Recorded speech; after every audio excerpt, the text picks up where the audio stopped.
Hello, and welcome to Recapping with Delora and Ashley. Please follow us on Instagram, Facebook, and Twitter at Recapping Podcast. Also, rate, review, and subscribe to our show on your favorite podcast platform. We're on all the things. We want to hear your thoughts on the movies and shows we review. Leave us a comment on Apple Podcasts or our YouTube channel, and we will read them during the show. Or reach out to us on social media. We love talking all things entertainment and pop culture with you. Thank you guys so much for listening. Thank you. Ashley, how are you? 'Tis Black History Month, baby. I'm blackety black, blackety black. How are you? Same. I think my favorite sentiment across these webs is not during Black History Month. Girl, because they're trying it. New York Times talking about they want the Travis Kelce. I'm like, the fade? Girl. They want a fade? The fact that first y'all was trying to give Taylor Swift swag surfing. Now y'all got her little boyfriend over here talking about he created a fade. Get this white mess out of my face. Get it out of my face. Playing in our faces. And I'm so tired of Taylor Swift. Bless her heart. It's not her fault. It's the media and her fans' fault. It's bad. I was gonna say it's on par with when Jennifer Lawrence was at her height, but I think this is actually worse. It's way worse. Way worse. It's inescapable. There was a time where Jennifer Lawrence may have been hot, but she wasn't inescapable. You know, it's too much. I agree. And we will be talking about Grammys for our hot topics today, but let's go ahead and talk about our headlines. So speaking of Black History Month, one of our icons in the making, Issa Rae, she's made some interesting comments. I'm looking at the Hollywood Reporter. It says, Issa Rae says studio cancellations of Black shows have her considering the indie route. Quote, you're seeing very clearly our stories are less of a priority. Ashley, she is on Time Magazine, Holla, which I'm like super excited. And then she's also on Porter. Like she's a cover girl. Let's just state the facts. But on Porter, she says, you're seeing so many Black shows get canceled. You're seeing so many executives, especially on the DE&I side, get canned. You're seeing very clearly now that our stories are less of a priority. It's made me take more steps to try to be independent down the line if I have to. In this article, it states that she has a 5-year overall deal with the conglomerate Warner Media that she signed in 2021. I think we talked about this on our podcast because hashtag boss moves, right? But her show, Rap Shit, just got canceled after 2 seasons. And her other Emmy-winning show that is under her Hooray banner, a Black Lady sketch show, has also been canceled. We love Issa Rae. I mean, she's out here with all the quotes of I'm rooting for everybody Black, because I mean, that's been the sentiment of every Black person I've known my entire life. It's like, we talk about this for football all the time. It's like, does it have a Black quarterback? No. Does it have a Black coach? No. So you just keep going down the line.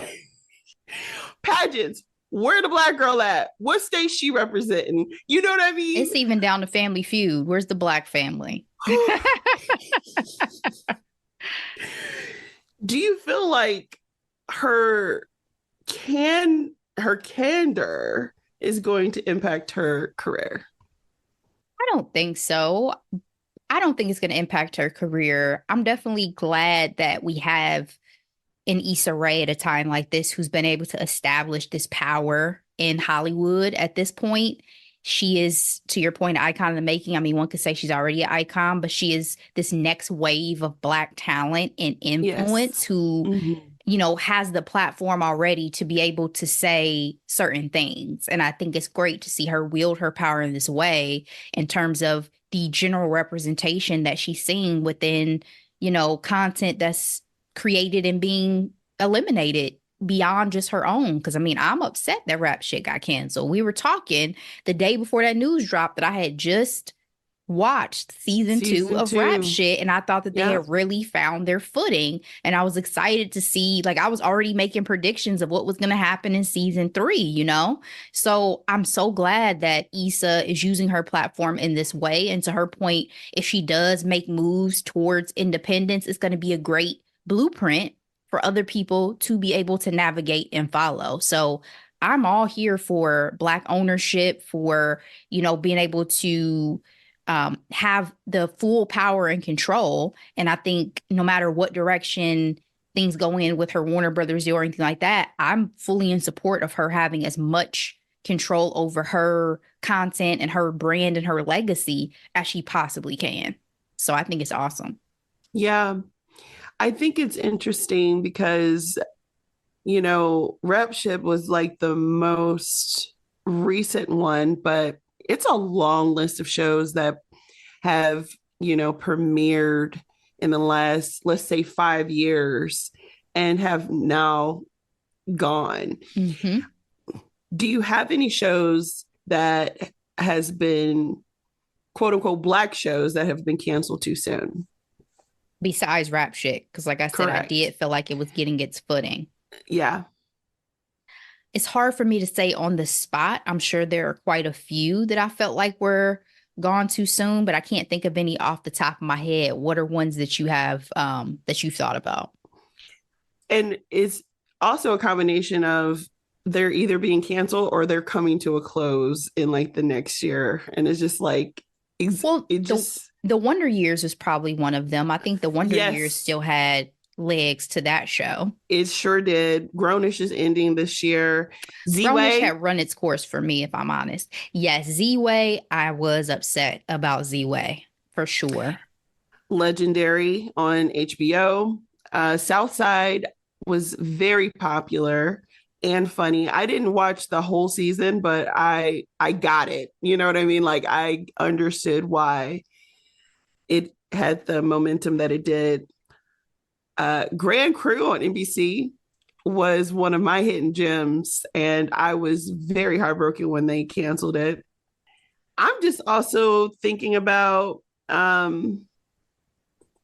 shows like Underground. Underground was wildly popular and canceled way too soon.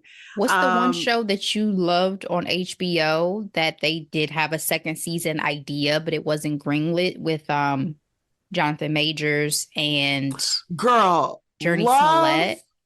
Craft, Yeah. Country. Yeah. That's one I know you were very upset about. Same showrunner for Underground, Lovecraft Country. Mm. It's an interesting conversation. It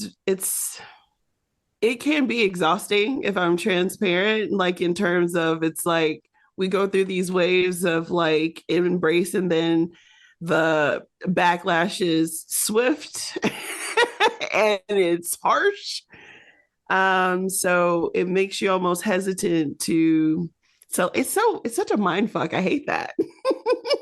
For sure. And I think to the point of the article, because I read this Hollywood Reporter article too, it's like we already have such a narrow scope in terms of what actually gets greenlit for Yes. Black shows and Black storytelling. So that's what makes it even more frustrating is when we have things and we're like, oh, we're finally getting expansion on who we are and the stories we can tell and our humanity. We always talk about how we're not a monolith, so we get these different perspectives. Mm-hmm. We get like to the see legendaries, every aspect of our lives. Agreed.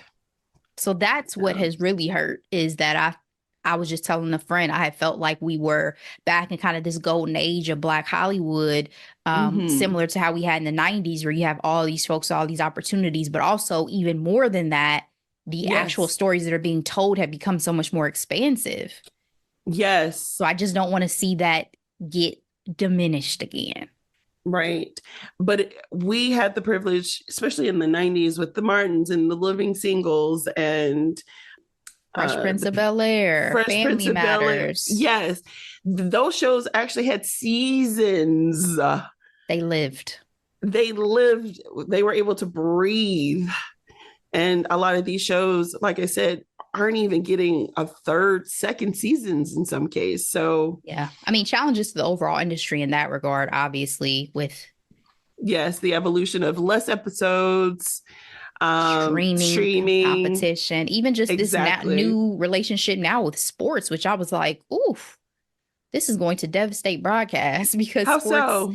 So Fox, it's three companies who have now merged. Fox, Disney, and one other company are merging together to create a sports streaming channel. So it will be all of ESPN's content, all like sports is still one of the biggest major drivers for revenue on broadcast because people Yes. still tune in for live sports. So if you Yes. take all of that, that is I mean, that's a huge blow.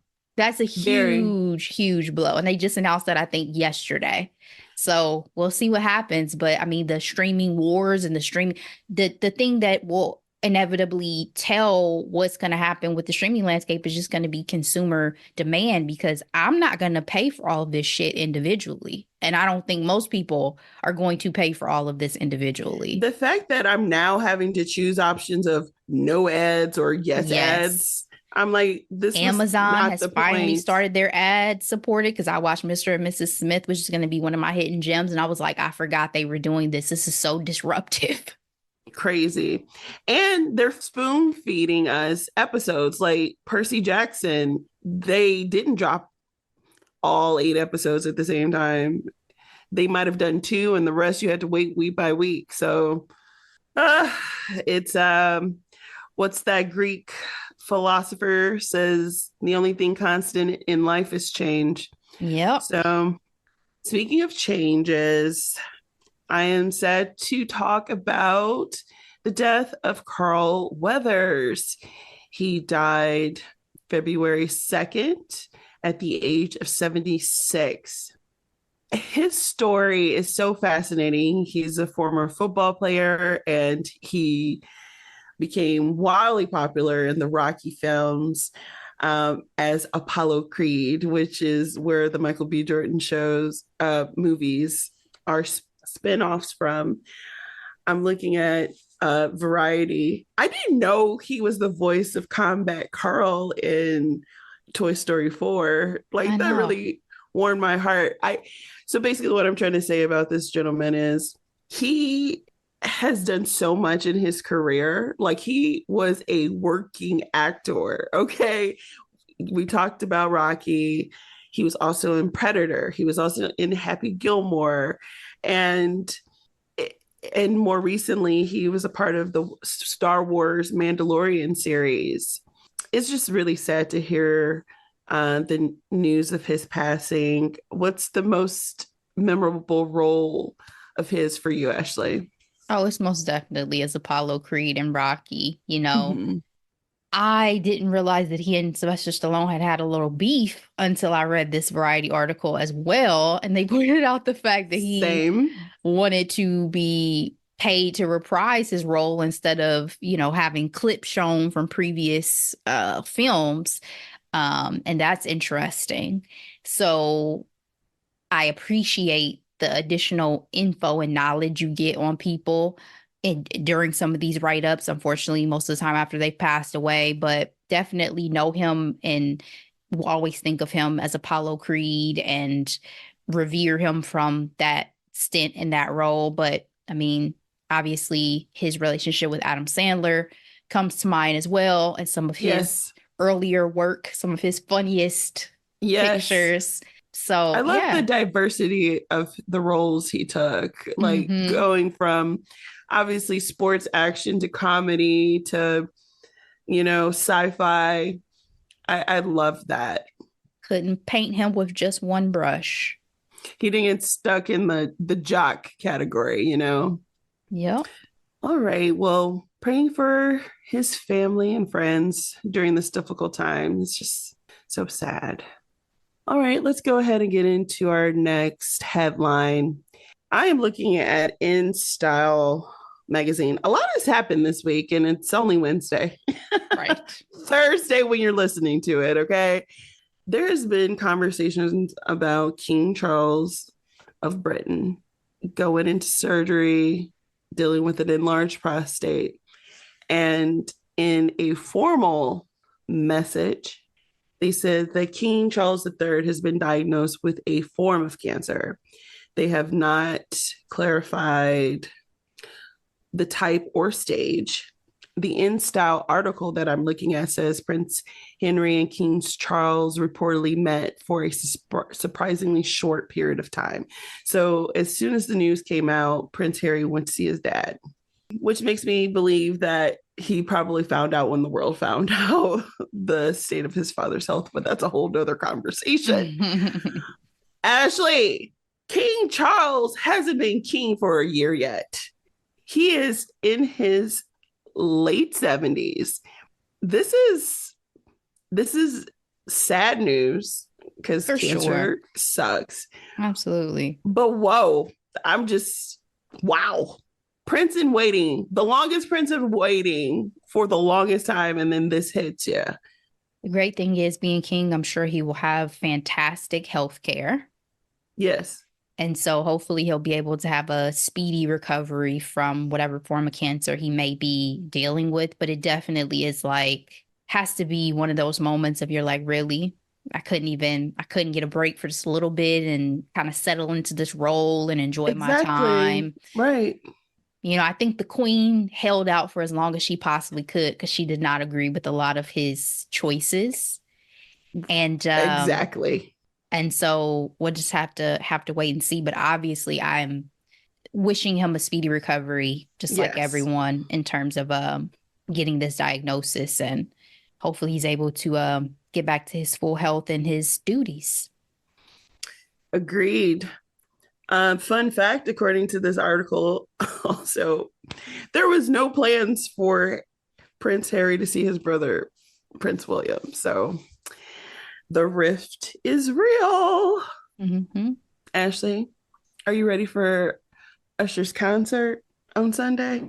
I'm so excited. And I heard it's going to be longer than any other Super Bowl halftime show. I've heard. I bet Jennifer Lopez is somewhere punching the air like, how dare y'all?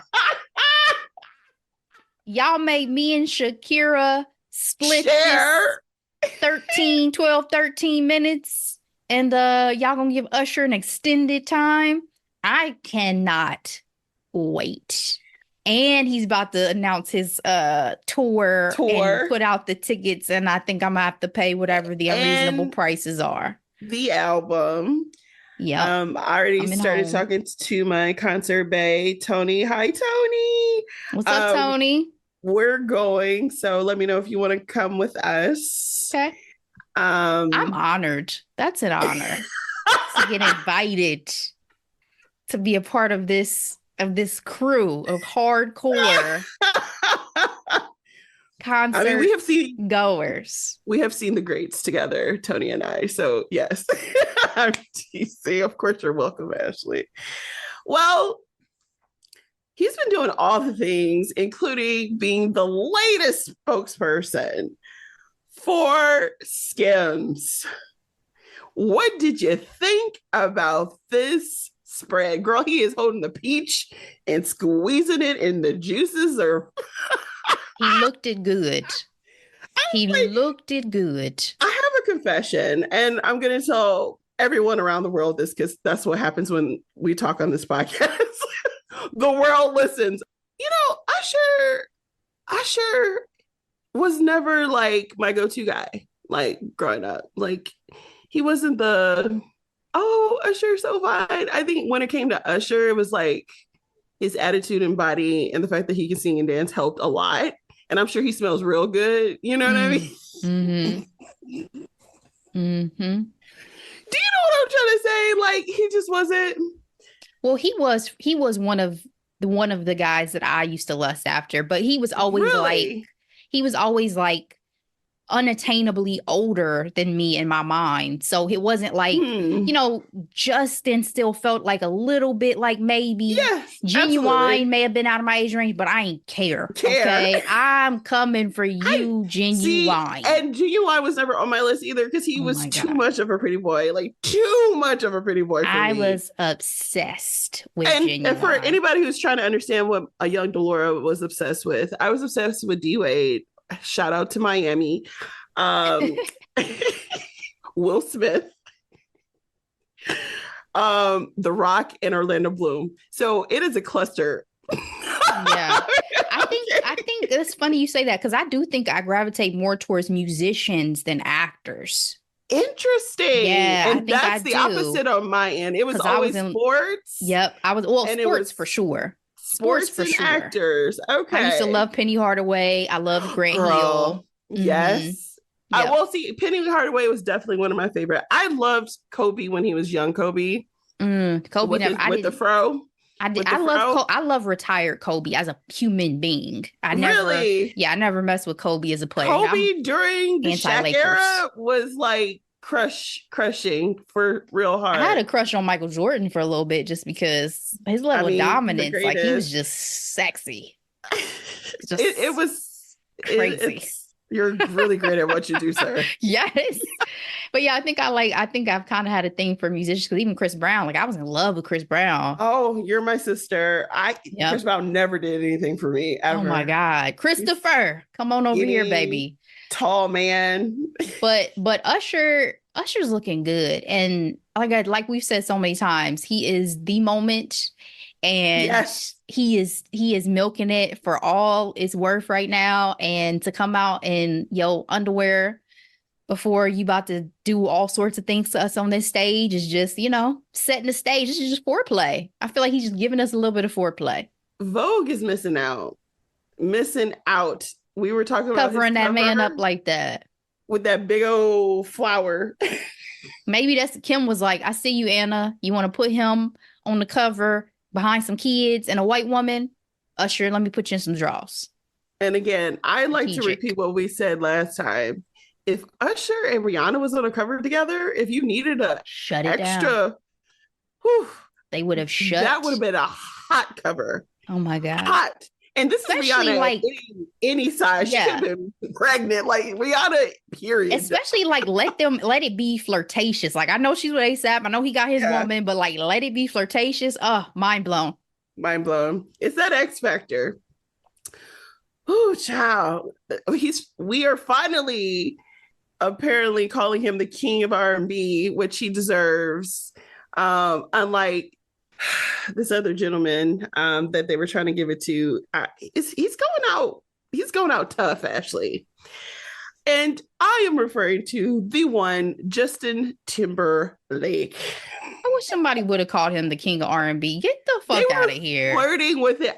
They used to, because they would say, "Oh, it's Michael Jackson," fan. And then it's Justin Timberlake, and I'm like, so we go. Who was saying this? Who was saying this? You don't remember? No, that's disgusting. And I love me some Justin Timberlake in my day, for sure. Shut it down.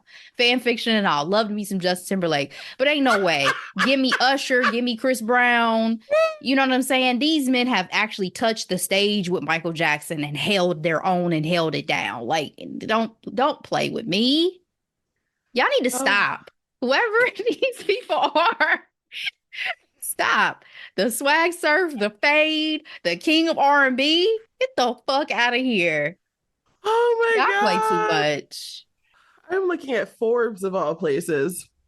Justin Timberlake isn't shying away from his Britney Spears related controversy.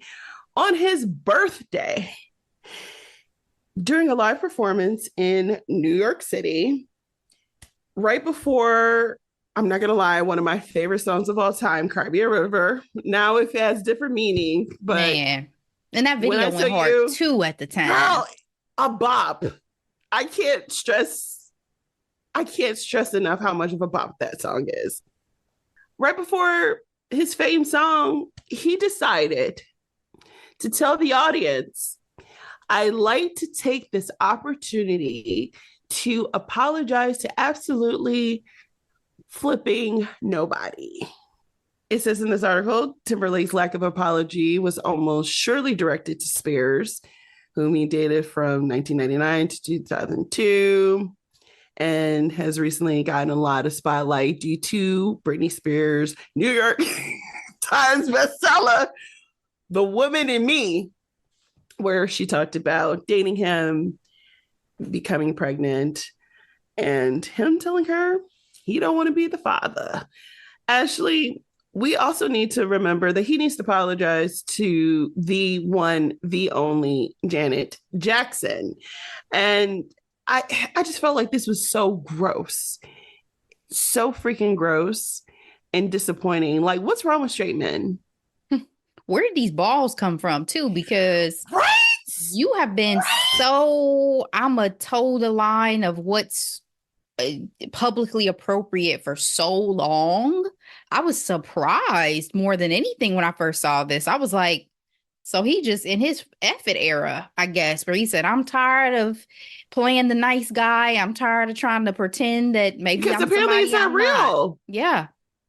Yeah. Did you hear Ludacris's story about the Grammys? Yes. Please tell it. Yes. So basically, if y'all had not heard, Ludacris was retelling his account of winning a Grammy back in 2007, something like that. And he was so hyped. He was backstage. He was, saying a whole bunch of stuff, excited, right? First Grammy. Then you hear somebody say, man, shut the fuck up. We didn't all win Grammys tonight or something along those lines. And he ends up going to see who it was. And it was Justin Timberlake.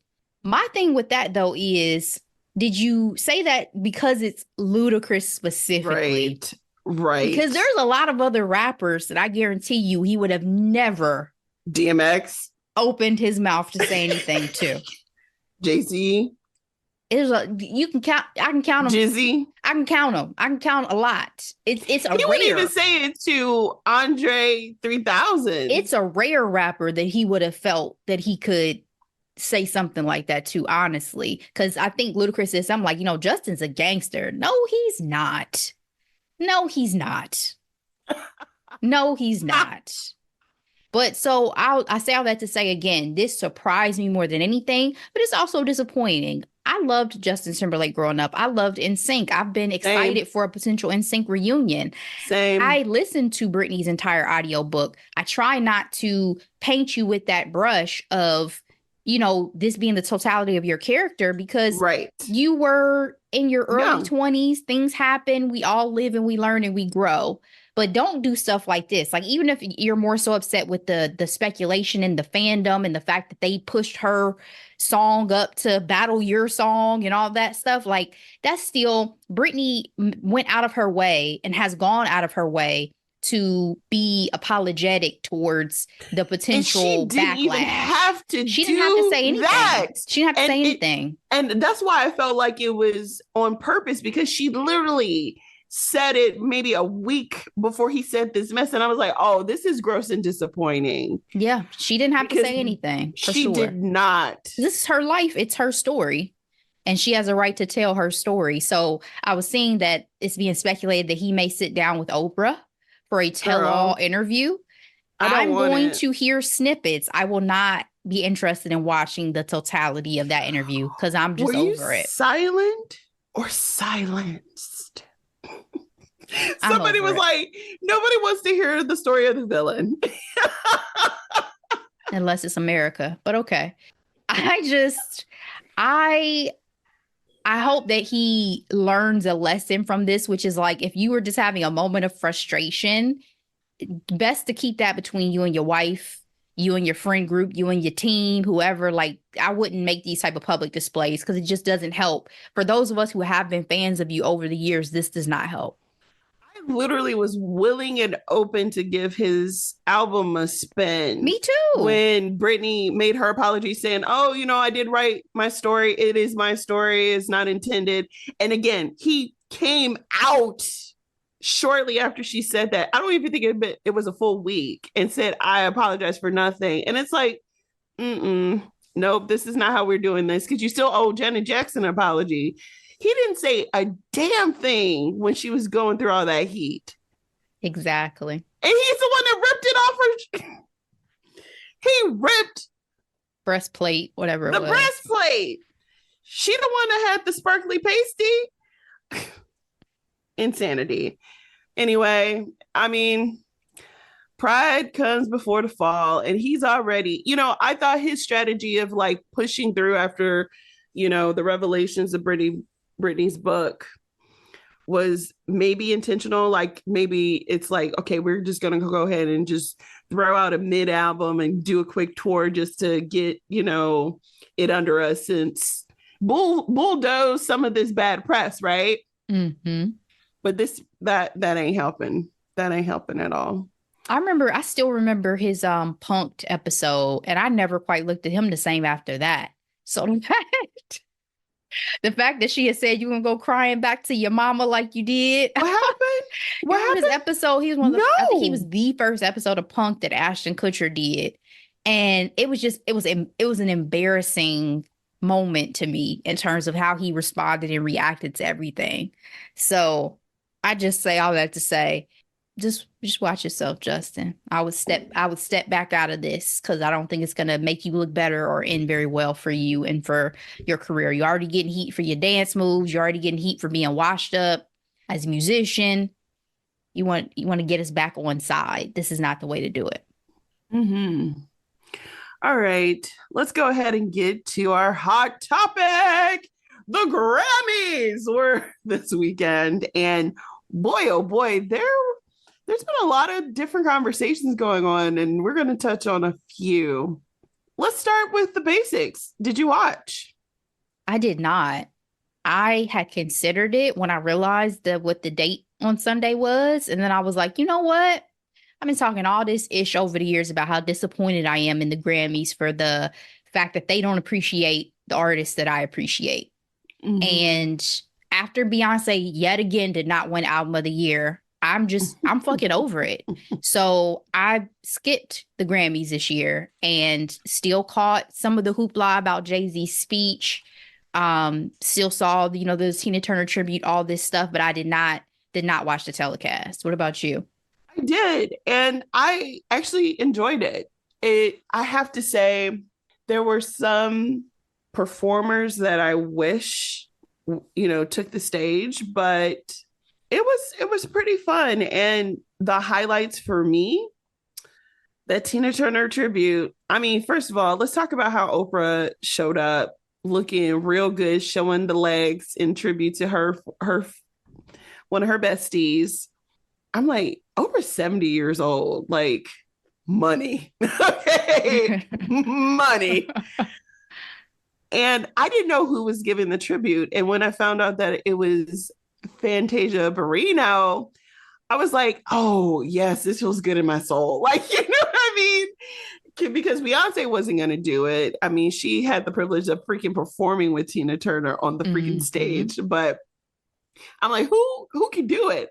And to me, it was such a fitting tribute, and I borderline got emotional knowing that Proud Mary, you hear that? Proud Mary, to the Hollywood Reporter, they call it Rolling Down a River. I don't know. That was a controversy on the internet.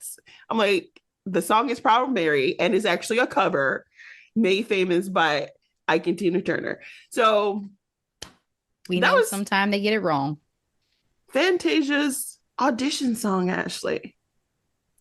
Full fucking circle. She did that in 2004. And the fact that 20 years later, she is on the big stage. I don't think Fantasia had ever performed at the Grammys before this, actually. I can't say that I remember her doing so either, but it just made me so proud. Fantasia's voice, otherworldly. Girl, let's talk about some of the winners, because there were some good things that happened. Shout out to the Black Girl Magic Artist of the Year, Victoria Monet. Now that I was super excited to see. I'm so happy that Victoria is getting her flowers. And can I just say, her family is gorgeous. Gorgeous. Did you see her man Of course. doing the promo for Issa Rae's Girl, wine? did I? They knew exactly what they were doing with that. And he The didn't even say comments. anything. He The didn't even comments have were to killing say me. anything. People were like, "That man over here making cheesecake." I'm not I'm not listening to a word he's saying. They were basically guys saying he was making everything but wine because ain't nobody paying attention to what he's making. You feel me? Crazy. Beautiful. Gorgeous man and a good father, because they put that baby on that red carpet, and I know why, because their beautiful daughter was the youngest Grammy nominee ever, and Competing so with they Blue had, Ivy out here. I know, compete with Blue in matching outfits and everything, and it was probably overstimulated. I'm sure it's overstimulated for someone like you and I, let alone A baby baby. girl. But he was like right there, so supportive. I'm like, oh, so sweet. Mm-hmm. Other notable winners that I'm excited to talk about, because I mean, it's my podcast and our podcast, we talk about what we want. Shout out to Tyla for Water. That is for best African music performance. As you know, I love Afrobeats and I love everybody in this category. So it was between her and Ari Star with Rush. I love Rush so much. SZA did win. She won for Best Progressive R&B Album. yes, and she won for R&B Song for Snooze. So happy for her with that. I know we talked about this before, but her first round of Grammy nominations, she didn't win anything, and so she got a chance to win several awards this year. Although I do feel like she deserved Album of the Year that went to Taylor Swift. So, and this is why there were two major issues that I had with Taylor winning Album of the Year. And honestly, I knew it was going to her, so it wasn't a big surprise. But the way she dragged Lana Del Rey on the stage was, she just has this juvenile quality about her that I'm like, can you read the room just a little bit? Like, I knew you grew up in the music industry, but like it's something about her energy that's like the kid who has like everything and is looking at her friends who have nothing, like, oh, what's wrong? Aren't you okay? Like, Lana was up for the same award and did not win, and you want her to come on stage. I know they're friends, but let her process. She just realized she didn't win. You won, and you're dragging her on stage. Of course, she didn't want to go up there. And everybody's like, yeah, she contributed to the album. Yeah, that's fine and good, but she had the right to not want to go on stage. That really grind my gears. But what really pissed me off was the fact that the way she curved Celine Dion, the woman who has been ill and had the energy to present the most important award of the night, curbed her like she wasn't even there. I was like, do you understand the magnitude of this woman standing right here in front of you? So what exactly did she do to curb her? She was just didn't so acknowledge her? Busy pulling her friends up on stage with her, grabbing people, and because she made this comment saying, oh, I feel alone, that when she got to taking her Grammy, she took the Grammy, didn't even look at Celine, and started talking to the mic. Mind you, what made it actually, besides my love for Celine Dion and knowing the struggles in her health and to know how important it is for her to even be there, standing, talking, dealing with stiff person syndrome, you had Miley Cyrus win her very first Grammy presented to her by the Mariah Carey.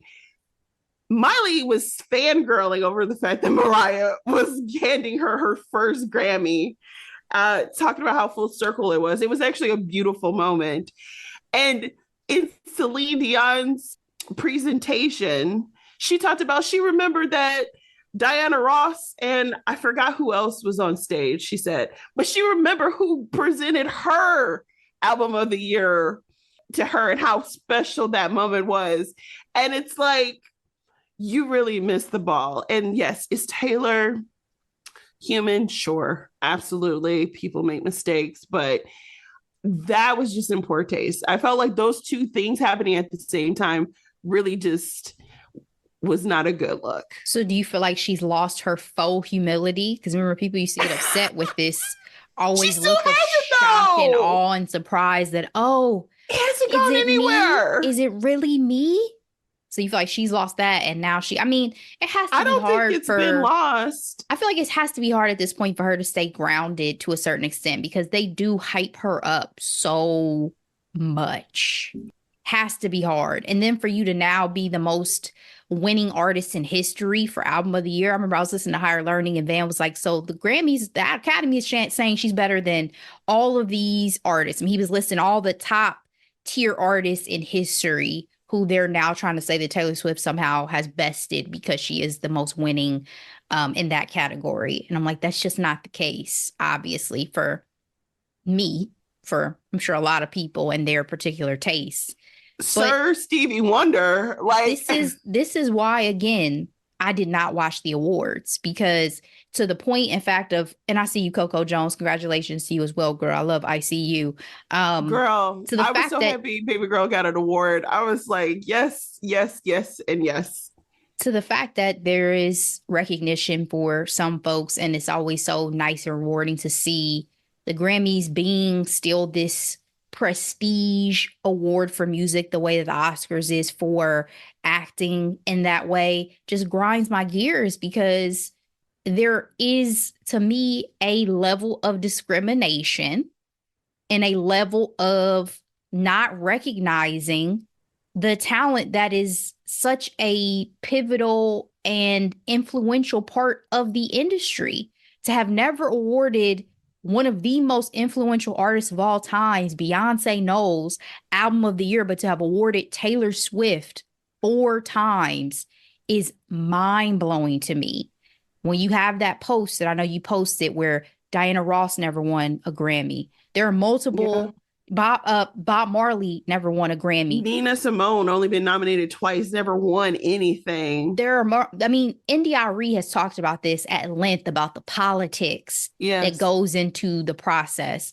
I cannot take this shit seriously anymore, Delora. I really can't. Like, I'm so happy when such great artists are recognized because I know what it means to their career and their power within the industry. But for me as a fan, this means nothing. But in that same conversation, and this goes into Jay-Z's award, I actually had this conversation with my good girlfriend. Shout out Kylie. Congratulations on your beautiful baby. we were texting the Grammys, watching it live, and Jay-Z won the Dr. Dre Global Impact Award. Like, I didn't know that existed. And that's what I was telling her. When it comes to these award shows, these awards, they be making up these categories and giving them out to who they want to. That's where the political side comes from. Because once again, Dr. Dre has an award named after him. I mean, don't get me wrong. He's done a lot in terms of making money and they brought this award out within the last couple of years because I remember there being the pushback on that for obvious reasons. Obvious, and those who may not know, he is a known, I'm going to say allegedly, abusive person to his women counterparts. So Jay-Z's speech was very interesting because he essentially is just talking about the struggle of recognition in terms of, he says, some of you feel like you were robbed, some of you will get robbed, and some of you don't belong in the category. That was quite funny, I'm not gonna lie, but he took the time to talk about his wife. He didn't say her name, but he was like, this young lady who's the most Grammy award-winning artist, but has never gotten an album of the year. He's like, even by your own metrics, it doesn't make any sense. Mm-hmm. And I'm not gonna lie, while I was watching his speech, I was holding my breath because I'm like, sir, you are taking this award and you're also like calling the people who gave you this award on their sugar honey iced tea. You know what I mean? And he Perfect was like, platform I'm to do it. sorry. I'm nervous. I tell the truth when I'm nervous. So, you know, what I was trying to say is this, Ashley. Does it come off as ungrateful after a while when you know certain legends never gotten the privilege of having it? Or is it just standing up for what you believe in? I think it's standing up for what you believe in. He's also said, we love you. We just want you to get it right type of sentiment.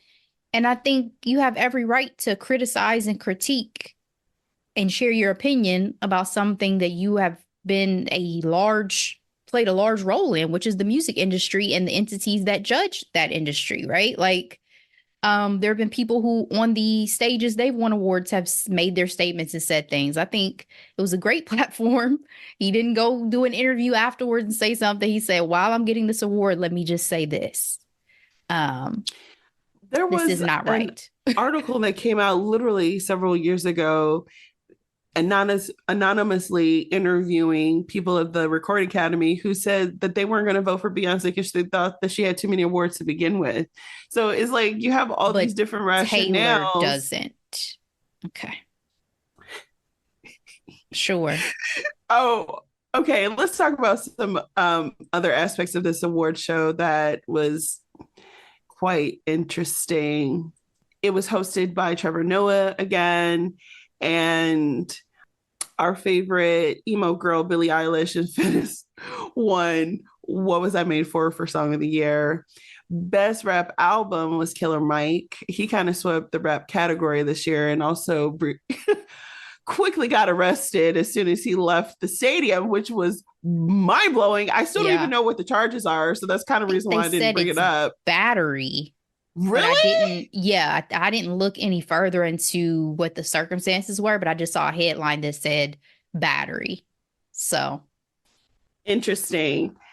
Miley Cyrus won Record of the Year for Flowers. I mean, let's keep it 1,000. I didn't think she was going to win as much as she did, but Flowers is a bop. I told you, I watched her perform it live at her house, and I really enjoyed that performance. Like, Miley is one of those who she has gone through so many musical iterations in terms of her Yes. sound. Yep. And I like the stage that she's at right now. Like, I put her high up in her category of her like counterparts of that Yes. Disney, Her Nickelodeon, contemporaries. Yeah. era of Yeah. people. And so I like to see Miley do her thing musically, except Speaking when of she was trying to do the Miley, hip hop. That was no. oh my gosh, introducing white people to twerking. It's very interesting. Miley with the twerking, Travis with the fade. We could go on and on. We can. But Miley's performance was actually one of the ones I enjoyed because people were like, this is major Sagittarius energy, like not giving a fuck, i.e., her and Jay-Z are the same sign, and zero F's were given. Okay. 4 performances. Did you see any? I saw a little bit of the Tina Turner tribute, but that was it. I know everyone is talking highly of Tracy's Tracy performance. Chapman. Hmm. That was absolutely one of the best. Luke Combs. I think this moment meant so much to me personally because I grew up on the song and I adored it. Mind you, I was a good 5, 6 years old when it came into my consciousness. But the fact that she went on that stage looking good, okay, moisturized. I'm like, what shea butter do you use, this? But what I also love is the fact that this gentleman, Luke Combs, who is a famous country artist, has been able to give the appropriate props to her and didn't, Columbus it like the fade. You know what I'm trying to say? Like, because I was talking to somebody at work and they're like, oh yeah, Luke Combs, Fast Car. I'm like, you better pause. You better pump the mother effing brakes. That is Tracy Chapman's song. And they were like, I had no idea. I bet you did not. but you better know the more you know. Mm-hmm. In But this Black History Month. Okay. exactly. And so I say all that to say, I just really love that credit was given where credit was due in that performance. All right, Ashley, fashion. Did anything catch your eye? I thought Beyonce's Louis Vuitton look was an interesting choice. I can't say Interesting. I loved it, but I found it to be interesting. I appreciated the platinum hair and the cowboy hat, but yeah, interesting is a good choice. When I looked at the red carpet photos, Janelle Monáe stood out to me in Armani Privé. Same, sis, same. She looks fantastic. Other than Yep. that, Grammys was kind of a hard carpet for me. What about you? I agree. Honestly, I agree. It was kind of rough. Janelle Monáe and the country artist Lainey Wilson. She won for best country album for Bell Bottom Country. She wore Balmain. Fire, fire, fire, fire, fire, fire. I mean, the fit, the look. It was one of my favorite looks. But I agree, there wasn't too many standout moments for me to be like, oh, I'm loving everything, because Mm-hmm. I didn't. I didn't. All right. Honestly, all the pre Grammy events, I enjoy looks way more than the actual Grammys. Like Coco Jones and Halle Bailey and even Chloe at the Clive Davis event. Their looks were so much better during that event than the actual ceremony. And I thought that was an interesting moment. And I did like Fantasia. I mean, she took some risk, but I appreciated, what she did, because that's when you do it. You do it at the Grammys. It took All me a right, minute Ashley. to I'm adjust to sorry. Chloe and Halle with the The wigs. wigs. I was like, what Yeah. is different? Oh, where are the locks? I wonder what they're trying to do. And again, it is not my desire to drag Taylor Swift by any means, but this is the most plain Schiaparelli outfit I've ever seen in my entire life. Schiaparelli is known for outrageous, out of the box couture. And when I found out it was Schiaparelli, I was like, oh, it's giving me nothing. And I hate these gloves with it. Like maybe if the gloves were a different color, because Taylor has worn some things I've enjoyed, but I do not enjoy this. So, all right, that's all I got, Ashley. What are we recapping for All next right. week? So for our first recap for Black History Month, guys, I was really trying to think like, what is out? What's new? What is there to discuss? I feel like we've still been having kind of a slow burn with stuff coming in from the strikes and all that. So I Yeah, was like, you know what? I yeah. want something feel good. I want something nostalgic. And so we are going to give y'all a 90s throwback. I was about to say throwback. 90s throwback, I guess. Black classic, a low down dirty shame, baby. Arguably one of my favorites from that era. We've done a lot of throwbacks from Black cinema of that day. We did Waiting to Exhale. We did Yes, Love Jones. yes, We did Cinderella, the Disney yes. version with Brandy. Brandy and Whitney Houston. We've done so many, and Boomerang was one of the last ones I think we did. So I'm excited to Yes. give the Wayans brothers and Jada Pinkett Smith and Sally Richardson some love and talk about this 90s Black film. So we'll be back with that, guys. Can't wait to talk. All right. Well, that wraps it up for this episode. Thank you for sticking with us for another one. We'll be back, as I mentioned, for the recap. Please share this episode with your friends, family, loved ones, everyone. We appreciate it. In the meantime, as always, be blessed. Bye.